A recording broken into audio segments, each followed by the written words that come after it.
हमारे जितने भी आरक्षित सीट से सांसद विधायक हैं वो राष्ट्रीय पार्टी या क्षेत्रीय पार्टी का ही झंडा ढोते हैं और समाज का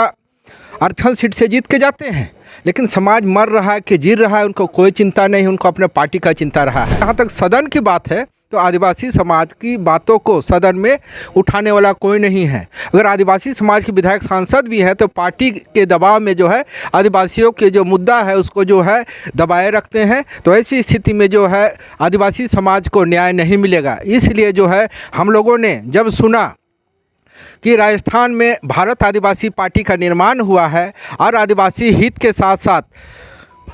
आपका दलित हित, मिनोरिटी हित की भी वो बात करते हैं, तो हम लोगों ने यहाँ राजस्थान आज डूंगरपुर आए हुए हैं और पूरे देश के आदिवासियों से हम अपील करना चाहते हैं कि जो अन्य दल में हैं, बीजेपी में हैं, कांग्रेस में हैं या अन्य दल में झोला टांग के पीछे पीछे घूम रहे हैं, आइए मिलजुल करके एक छाता के नीचे आएँ और देश में आदिवासी को राजनीति को स्थापित करें। उसके माध्यम से ही जितने छूटे हुए मुद्दे हैं, चाहे धर्म कोलम के मामले हो, चाहे जितने भी मामले हो, हमारा संवैधानिक अधिकार के मामले हो, उसको एक साथ जो है ज़मीन पर उतारने का काम करें। आदिवासी समाज में जो बरसों से हो रही अत्याचार, उनके साथ घोर अन्याय को हम रोक पाए, इसके लिए जो है हम लोगों ने आज जो है राजस्थान के डूंगरपुर में आकर के भारत आदिवासी पार्टी के जो शीर्ष अगुवागण हैं उनसे हम लोग वार्ता कर रहे हैं। झारखंड के परिवेश में अगर निश्चित तौर पे अगर सहमति मिल जाती है तो आने वाला जो विधानसभा है झारखंड में, उसमें जो है भारत आदिवासी पार्टी जिस प्रकार से राजस्थान में झंडा गाड़ चुका है, निश्चित तौर पे आने वाला विधानसभा में भी जो है भारत आदिवासी पार्टी जो है झारखंड में झंडा गाड़ेगी। को बताते चलें, अब आदिवासी सदन में अपनी बातों को रखने वाला है, क्यों अपने धर्म कोड की बातें को रखने वाला है, अपने पेशा एक्ट 5वीं अनुसूची और समता जजमेंट जैसे और कई सुप्रीम कोर्ट के जजमेंट और संवैधानिक अधिकार को इम्प्लीमेंट करने के लिए आदिवासी समुदायों ने भारत आदिवासी पार्टी का निर्माण किया है और लगातार दलित शोषित वंचितों की बातों को करके एक ऊंचाई, एक बुलंदियों को छू रहा है। फिलहाल ये बहुत बड़ी खबर है और अपडेट्स दे रहे हैं इस राजस्थान से कि बड़ा बदलाव दिखने वाला है विधानसभा चुनाव में। जोहार आपके सब्सक्राइबर को भी धन्यवाद देना चाहते हैं। हम लोग की पूरी टीम, हमारे अखिल भारतीय आदिवासी विकास परिषद के प्रतिनिधि, लोहरा समाज के प्रतिनिधि और आदिवासी सेना के प्रतिनिधि, सभी लोग हम लोग एक जो भारतीय आदिवासी पार्टी बना है, भारत आदिवासी पार्टी बना है, उनके सभी प्रतिनिधियों के साथ हम मिलने के लिए आए, एक अनौपचारिक जो है मुलाकात करने के लिए आए हैं। हमने देखा यहाँ आकर करके कि पॉलिटिक्स का मतलब अपार संभावना है पूरे देश में, खासकर आदिवासी पॉलिटिक्स, आदिवासी राजनीति। और सबसे बड़ी चीज़ हमने देखा कि झारखंड में हो चाहे छत्तीसगढ़ में हो, झारखंड में आंदोलन बहुत होते हैं अनेक ऑर्गेनाइजेशन के साथ और राजनीतिक पार्टी के रूप में भी। लेकिन आज जितने भी छूटे हुए मुद्दे हैं हमारा 23 साल से झारखंड के संदर्भ में बोल रहा हूँ, न धर्म कोड का आज निष्पादन हुआ, न 5वीं अनुसूची के सिद्धांत को निष्पादन हुआ, और न ही ग्राम सभा की शक्तियाँ बहाल की गई, और न ही पेशा कानून में दिए गए जो नियमावली था ग्राम सभा की शक्तियाँ, ग्राम प्रधान की शक्तियाँ, वो भी जो है वहाँ पर नहीं हुआ। इसका एक ही निर्णय निकलता है कि राजनीतिक तौर पर ही इसकी समस्या का समाधान किया जा सकता है, और ये साबित कर दिया राजस्थान के लोगों ने। मैं पूरे हिंदुस्तान का यदि मर्द मानता हूँ तो राजस्थान के लोगों को, क्योंकि पॉलिटिकल तलाश रहा है पूरे देश में। और सबसे बड़ी अहम बात, मैंने आया तो देखा कि भाई राष्ट्रीय अध्यक्ष हैं तो बड़े गाड़ी में आए होंगे, स्कॉर्पियो में आए होंगे, लेकिन मैं देखा कि यहाँ राष्ट्रीय अध्यक्ष मोटरसाइकिल में घूमते हैं।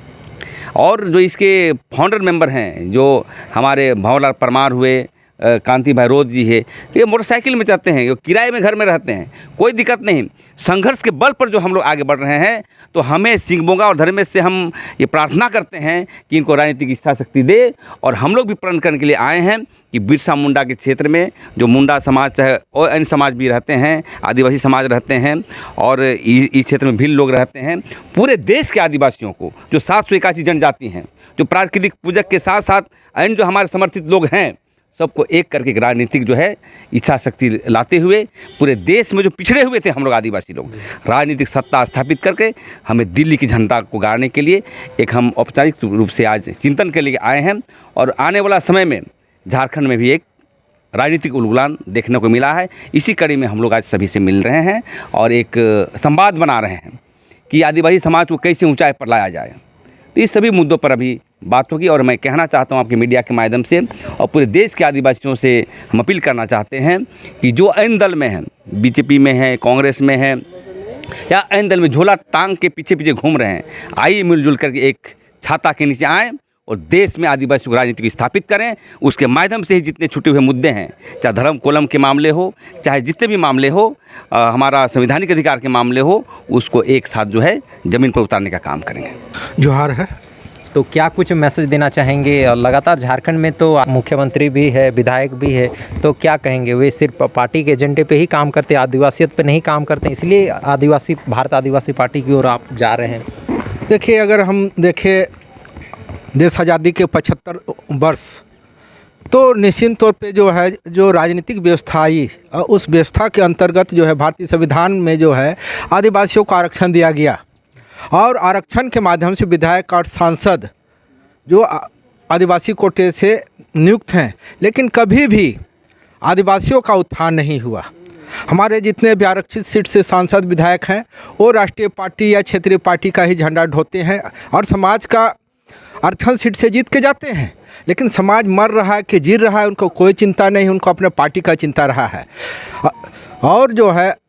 झारखंड बने लगभग 23 वर्ष हो चुके हैं। झारखंड निर्माण के बाद भी हम लोगों ने सोचा था कि एकीकृत बिहार में जिस प्रकार से आदिवासियों का शोषण हो रहा है, दोहन हो रहा है, अगर अलग राज्य बनेगा तो निश्चित तौर पे जो है आदिवासियों का उत्थान होगा, एक नया सवेरा आएगा। देखिए, अलग राज्य बनने के बाद भी 23 वर्ष बीत चुके हैं कि आदिवासी का दशा और दुर्दशा जो पहले था वही है। और इस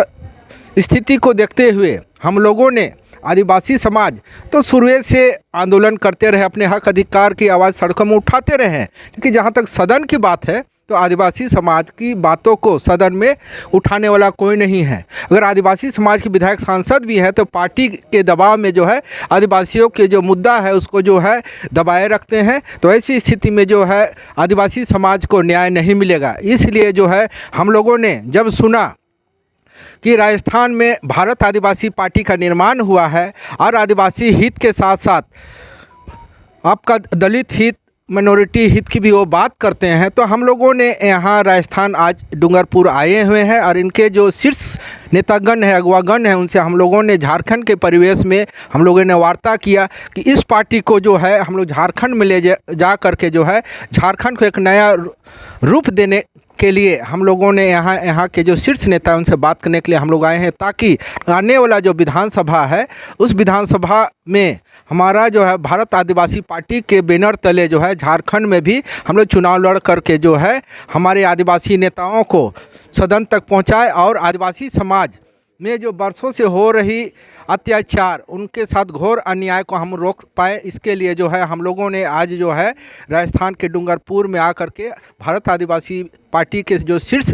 अगवागण हैं उनसे हम लोग वार्ता कर रहे हैं। झारखंड के परिवेश में अगर निश्चित तौर पे अगर सहमति मिल जाती है तो आने वाला जो विधानसभा है झारखंड में उसमें जो है भारत आदिवासी पार्टी जिस प्रकार से राजस्थान में झंडा गाड़ चुका है, निश्चित तौर पे आने वाला विधानसभा में भी जो है भारत आदिवासी पार्टी जो है झारखंड में झंडा गाड़ेगी। धन्यवाद। अभी थे अभय भूटकुंवर जो लोहरा समुदाय के सामाजिक नेता हैं और एक बुद्धिजीवी हैं जो झारखंड के कई मुद्दों को प्रखर रूप से लिखते हैं। तो इस वक्त हम लोग राजस्थान में हैं और राजस्थान के डूंगरपुर विधानसभा क्षेत्र पड़ता है और यहीं से राजकुमार रौत विधायक भी जीत चुके हैं 2 बार और एमएलए भी सांसद तक का सफ़र किया और बहुत भारी मतों से विजयी हुआ है और इन दिनों पूरे सुर्खियों में है। अब कल इस वक्त हम लोग राजस्थान से। धन्यवाद, जोहार।